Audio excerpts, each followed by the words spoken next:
Kenny K here. So, wanted to discuss a little movie with you. Urban Legends from 1998, directed by Jamie Blanca. So, it has a buttload of famous people: Jared Leto, Leto, right? As Jared Leto as Paul, um, Alice, Alicia Witt as Natalie, Rebecca Gayheart as Brenda, Joshua Jackson from I Don't Wanna Wait Till My Life Will Be Over, Dawson's Creek, sorry, Damon, Tara Reid, and even Robert England, and not to mention Brad Dourif has a small role in this movie. This movie is basically this came out after the small revival of the slasher revival that Scream brought us after 1996. He had a few good revival slashers like Urban Legends, I Know What You Did Last Summer, uh, Cherry Falls. Uh,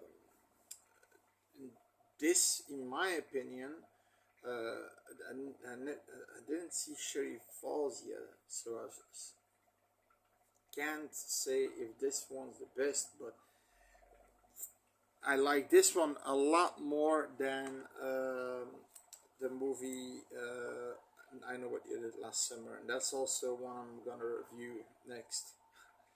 Um, Now, our main guy is Paul. Paul, and the main girl is Natalie.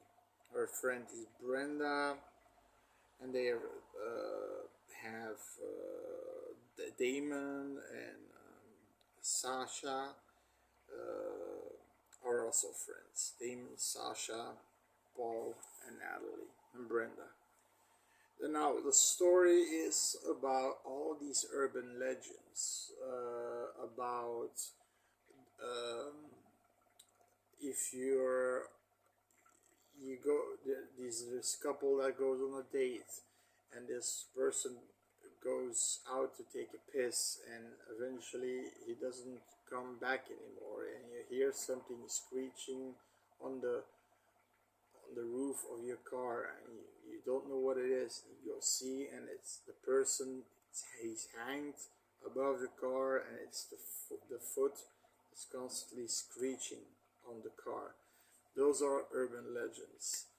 For example, one particular scene in this movie is really great, and that is the scene with Brad Dourif, Michael, the gas station attendant, when one of the girls that the friend group knows, but I don't know the name, she has to tank her car, and she arrives at Michael's gas station. That he tries to he's acting weird. He tries to I can't, there's a problem with your car, do you have cash,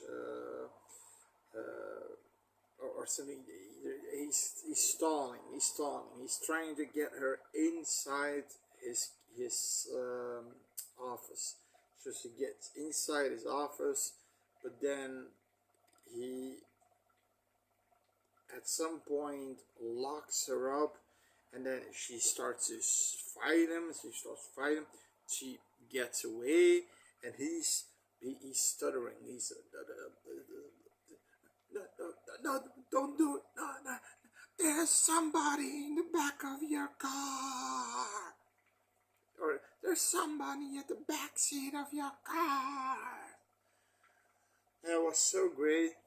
And then you see this person coming out from the back seat with an axe. Joof, decapitation. She got capped. She got decapitated. You know, that was, real cool. That Brad Dourif was a stuttering guy. He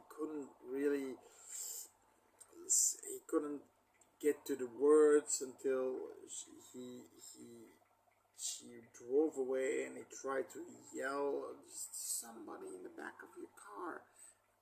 Because when he saw that person already sitting in the back of his car, you have to think yourself. You're a stuttering guy. You can't explain yourself, and there's a person in the back of your car, and you're gonna do everything you can to get this girl out of the car to your office and call the police, right? But the problem he did was lock his door, and he was already a little bit weird looking, and that stuttering he had that was also a bit creepy. So he should have stayed here. I call police. In any way had to communicate with her. There's somebody in the back of your car, right? But he couldn't. It's like it's weird that he waited until that last moment, and that he locked her up, and yeah. Now this movie is, so you see, about multiple urban legend. That one is also an urban legend. The kill that I said about, somebody screeching against the the ceiling of a car,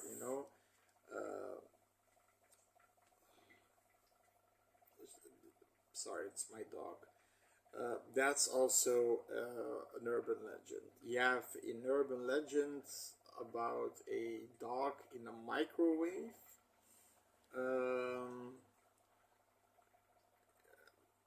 Yeah, multiple. The killer basically kills like these urban legends. The killer kills like what's described as urban legends, and a lot of people think it's Dr. Wexler or Robert England because he's into urban legends and folklore. So they think he's the killer, or he knows more about the killer, right? Because I don't know who the killer is. I just know that the killer is following a pattern of urban legends, and eventually the killer gets caught, and there I'm gonna leave it because it's a whodunit. I don't want to spoil it. Now, the characters in this movie, pretty good, pretty good. Didn't like Joshua Jackson, Damon, from Dawson's Creek. I didn't like that character. This one character that I liked was the campus security guard, Reese. This fat black lady chick that's, you stood behind me. I'm a guard security of a campus security guard. Like that. So I like that character. Um, Brenda. Um,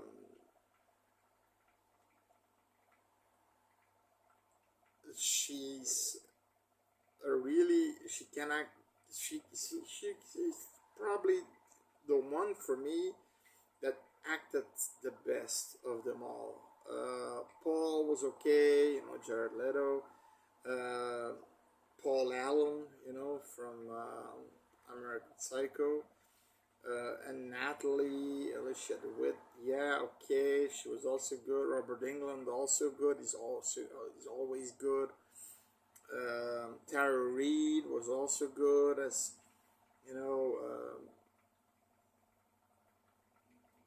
The characters didn't have any real flaws except Joshua Jackson. He was a little bit over the top. There was this other guy also who gets his dog in the microwave oven, kill, and then he gets killed himself. He was a bit obnoxious. Him and Damon were the two obnoxious ones. But the kills were inventive, of course, because they were all urban legends, and it's interesting to see all these urban legends come to fruition. The killer wears this parka, this big parka, basically.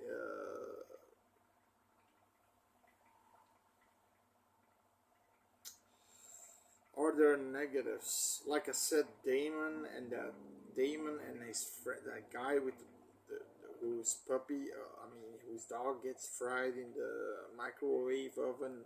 He's sort of obnoxious. So that's a negative. Not much gore. You would think a lot more gore. Actually, not a lot of gore. No, not much gore.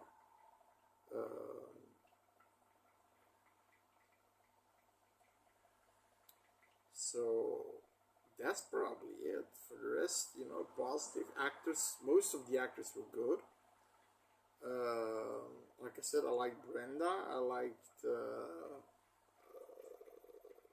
Jared Leto, Robert Englund, and Brad Dourif for a small role he was in. He did a good job.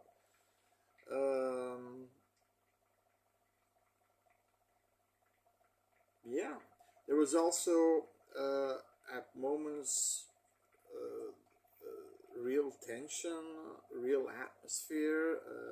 It's played on this big campus, and this big campus is utilized well. So it's a movie that gets at least a 6 out of 10 for me. It's an okay watch. If you're a slasher fan, and you're a slasher fan of the 90s slasher fans of the revival slashers, then this is up your alley. Yeah. So that's about it. If you like the video, subscribe. Let's make this mini horror community become reality. Bye bye.